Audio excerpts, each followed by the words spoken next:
Hello बच्चों, तो आओ प्रश्न को देखते हैं। दो पासों को एक साथ फेंका जाता है। प्रायिकता ज्ञात कीजिए कि दोनों संख्याओं का योग 3 का गुणक है। तो इस दिए गए प्रश्न की मुख्य अवधारणा की बात करें तो बच्चों देखो यहाँ पर, यदि घटना ए के घटित होने की प्रायिकता को हम पी ई से प्रदर्शित करें तो पी ई बराबर हो जाएगा ए के अनुकूल परिणामों की संख्या बटे कुल संभावित परिणामों की संख्या। बच्चों यहाँ पर ए के अनुकूल परिणामों की संख्या को एन ए से प्रदर्शित करें तथा कुल संभावित परिणामों की संख्या को एन एस से प्रदर्शित करें तो पी ई बराबर हो जाएगा एन ई बटे में एन एस के। तो इस मुख्य अवधारणा की सहायता से बच्चों हम दिए गए प्रश्न को हल करेंगे। बच्चों प्रश्न में क्या कहा गया है, तो दो पासों को एक साथ फेंका जाता है। ठीक है, तो यहाँ से बच्चों देखो हमें कुल परिणाम कितने प्राप्त हो जाएंगे।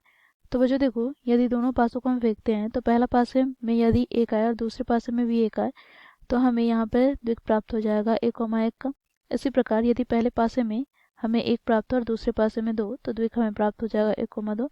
इसी प्रकार बच्चों देखो यहाँ पर कुल हमें कितने द्विक प्राप्त होंगे, तो देखो यहाँ पर 6 गुना 6 अर्थात 36, अर्थात यहाँ से हम कह सकते हैं कुल संभावित परिणामों की संख्या अर्थात एन एस हमें 36 प्राप्त है। ठीक है, अब बच्चों प्रश्न में हमें क्या कहा गया है, तो प्रश्न में हमें कहा गया है दोनों संख्याओं का योग 3 का गुणक हो, इसकी प्रायिकता ज्ञात करनी है। तो यहाँ से हम लिखेंगे माना घटना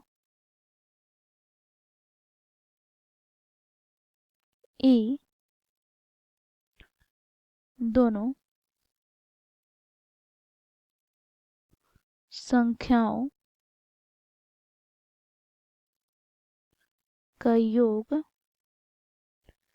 3 का गुणक हो। तो यहाँ से बच्चों हमें ई के अनुकूल परिणामों की संख्या क्या प्राप्त होगी, तो देखो वैसे द्विक जिनका हम अंकों का योगफल करें तो वो 3 का गुणक होना चाहिए। तो देखो यहाँ पर 1 + 2 अर्थात 3। तो बच्चों देखो 3 × 3 अर्थात ये 3 के गुणक है, तो यहाँ पे लिखेंगे 1,2। ठीक है, इसी प्रकार बच्चों देखो यहाँ पर 1,5 कितने हो जाएंगे, 1 + 5 अर्थात 6, तो 3 दूनी 6, तो ये भी हमारा क्या हो जाएगा, एक परिणाम होगा। फिर यहाँ से बच्चों देखो 2,1, फिर यहाँ से 2,4, फिर यहाँ पर बच्चों देखो क्या हो जाएगा, तो 3 + 2 3,3 अर्थात 6, यहाँ से 3,6,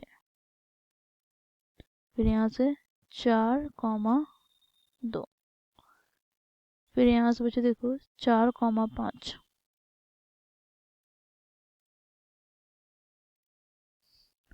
यहाँ पर 5,1, फिर बच्चों देखो यहाँ पर 5,4, फिर यहाँ से 6,3, फिर यहाँ पर 6,6।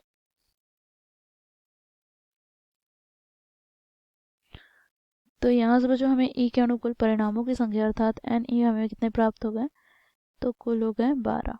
ठीक है, तो यहाँ से बच्चों अब हम प्रायिकता ज्ञात करेंगे। तो पी ई बराबर हमें एन ई बटे एन एस प्राप्त है मुख्य अवधारणा से। तो एन ई का मान हम लोगों ने क्या ज्ञात किया है, तो बच्चों देखो 12 बटे में क्या हो जाएगा, तो एन एस का मान ज्ञात किया है 36, तो 12 × 36, तो यहाँ से हमें प्राप्त क्या हो गया 1/3। तो यहाँ से हम कह सकते हैं कि देखो यहाँ पर दोनों संख्याओं का योग 3 का गुणज होने की प्रायिकता हमें 1/3 प्राप्त हुई। तो इस प्रकार हम लोगों ने दिए गए प्रश्न को हल किया मुख्य अवधारणा की सहायता से। आशा करती हूँ आप लोगों को यह प्रश्न समझ में आया होगा। धन्यवाद।